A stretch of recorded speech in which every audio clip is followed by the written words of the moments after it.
YouTube. So this is Ali coming to you. I have no editing program, so bear with me please. I'm trying to run through these and do them as perfect as I can. So I have Nick with me here via Skype. Say hi, Nick. And he's going to be my little cheerleader as I answer these questions. So this is the threesome tag, which was produced by my friend, my YouTube friend Mel, who is Black Rican 80, and she came up with the idea that for us to get to know our YouTube friends or community a little bit better, we can like possibly send questions to each other, and we come on here and make a video. So it's a threesome tag, it's called, where you send 3 questions to 3 different people or 4 different people, and we put them together, which adds up around 9 or 15 depending on how many people you put together. And come on here and make a video. So my first question is from, well, the 3 people that I will be answering to is D. Sperlin, 215, Letitia, and of course Black Rican 80. Yeah. So the first question from D. Sperlin is, how did you guys meet, Nick and I? We met at a friend's house. I was at my friend's house to do a Bible study, and in comes her brother and his best friend Nick. So that's how we met. I'm trying to get through this really fast, no editing program. How does the distance strengthen your relationship? Well, it strengthens me because I eat better and he eats better. We get to exercise. When we meet, we look hot. Right, Nick? Huh? But what I think is what the fact that we are stronger in our relationship is that we realize that it really takes 2 to make a long distance relationship work, and the 2 persons have to really want it to work. So because we have learned that we really want this, to work out, and it's stronger. We make time for each other, even though we on long distance. We really utilize Skype to the point where we make dinner dates, movie dates, game. We communicate, we talk, and we try to do that every day. Huh? That we never take each other for granted. Yes, we never take each other for granted, and it's been working. Yes, I do miss him, but what can I do? It's coming to an end. Yes. So the next question is, have you always dated outside your race? Yes, I've dated outside my race before. But I'm not particularly interested in a particular race. It doesn't really matter to me. It has to do with heart, all about heart, and it's all about if you love God and if you love your family person and stuff. I'm in, right? I know it sounds kind of corny, but I'm really old-fashioned, so that's how it works. And Nick happened to fit those criteria, right, Nick? If he, I would just say that race doesn't exist. So race don't exist. Talk about race. You're the man.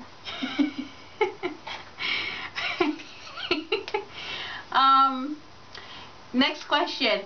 If you had 24 hours to live, what would you do? I'd probably cry because I only have 24 hours. Would you cry for me, Nick? I sure would. You sure would. What would you miss most about me? I don't think there would be one thing. I would just miss you, being with you.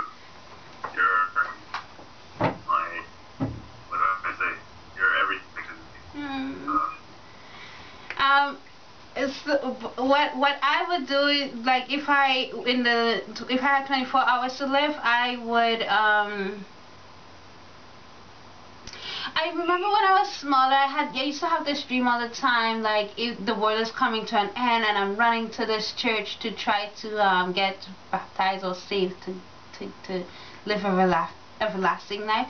And I find that that dream will come back to me every so often. Not in a dream though, I would just remember it because I used to dream it a lot when I was a child, but I haven't had that dream in a long time. In fact, I don't really dream that much, but I find that coming back to me now that I get this question. So I'll probably run and ask for forgiveness of my sins and see if I can make it into heaven. And spend a lot of time with my family and Nick, and probably take a lot of pictures so that it can remember me. And I don't think food is gonna be on my mind. I might be too anxious. Anxiety might take me over. So next questions, set of questions come from Black American 80. I hope I'm pronouncing your name right.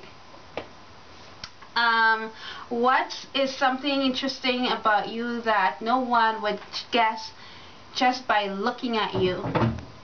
What do you think, Nick? Just from looking at you? Yeah. I'd say nobody would guess how disorganized you are. Well, yes, that's one of my talents. I am very organized in a disorganized environment. I'm talented like that. But I think too, people wouldn't know that I chew on bone. Well, that's when I used to eat meat. I am 2 months now off of meat, so yay for that. I'm trying to not eat meat now, so I'm really trying. But I used to chew bone like crazy. Chicken bone, chicken bone, chicken bone. And Nick will just keep telling me, no, don't do that. And I'm like, yeah, chicken bone is really good. But yeah, so, and another thing you guys wouldn't know is I have really tiny ears. I have no earlobes.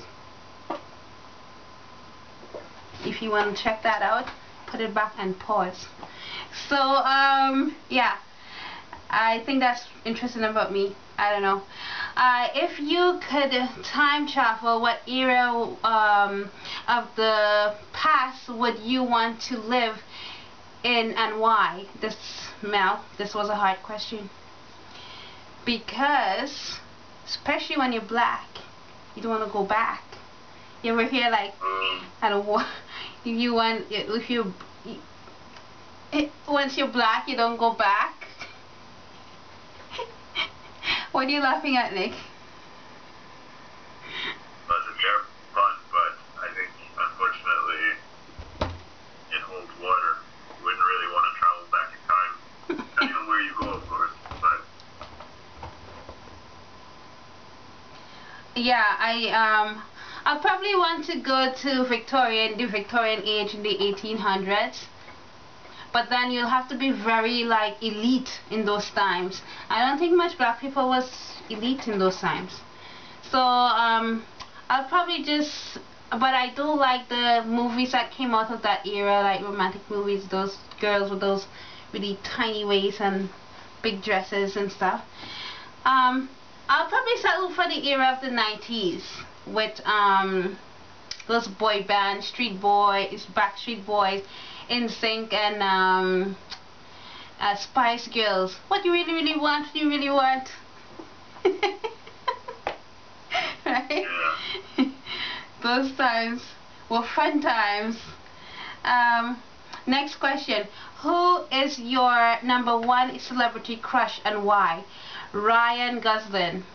I like him because the first time I saw him in The Notebook with my favorite movie, one of my favorite ever, romantic, a dick, you know. I love romantic movies and I love to just cry and snub and stuff like that. So The Notebook I loved, and I love Ryan Gosling in that movie, and I like seeing him ever since.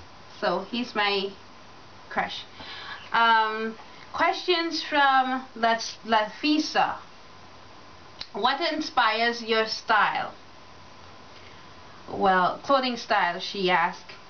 I don't I'm all over the place. I don't really have a particular style. I look on YouTube, I look at the celebrities, I go to the mall, I look at people. I'm all over the place, but I tend to like more earthly, down to earth look, like the browns, the burnt orange and black. I used to wear a lot of darker clothing, earthly colors, and I love head wraps, like Erykah Badu and Jill Scott, right?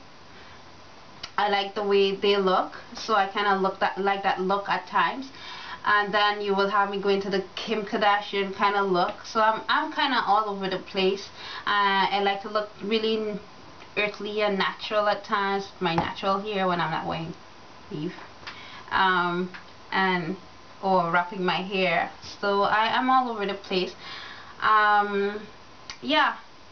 So I don't really have a particular dress that I like wearing. That sounds like it will answer the question, Nick. Yeah, you're always looking hot. Hot. Thanks, hon. What is one of your guilty pleasures? I think Nick could answer that. Should I? Yeah. What are you going to say? I'd say chocolate, just to be on the safe side. Chocolate. Yes, I love chocolate. It's so good, you know. But now Nick and I decided that we wouldn't eat any sweets or eat any chocolate or anything until we see each other again. So that would be Christmas.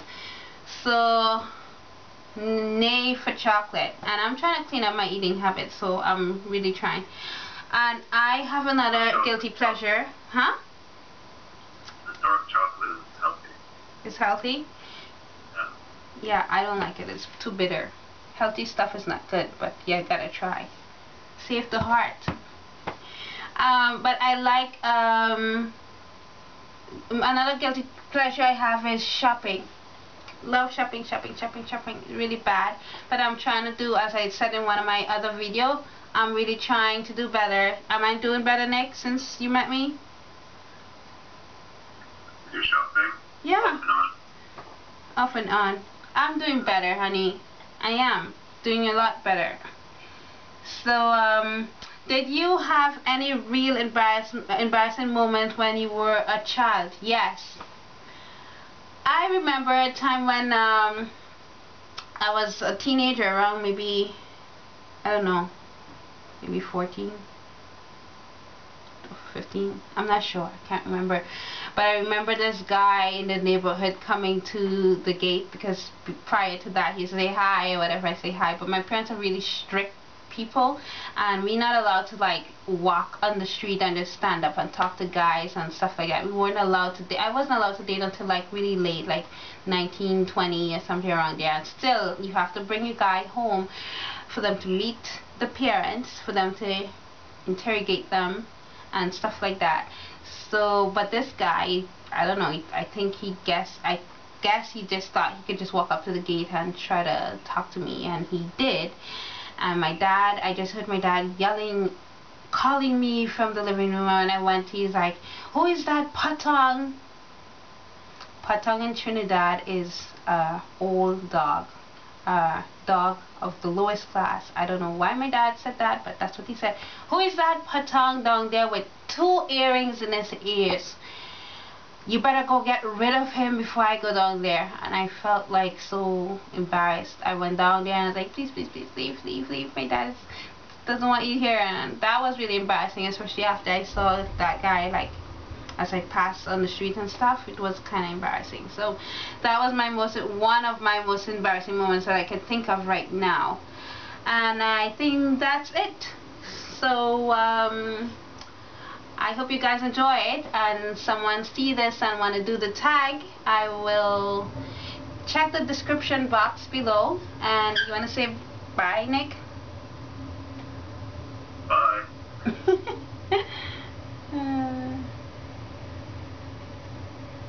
Say bye to my friends. You didn't even see me. Huh? Doesn't Okay, say bye to my friends. Bye. Bye. Calling you Steve. Okay, guys.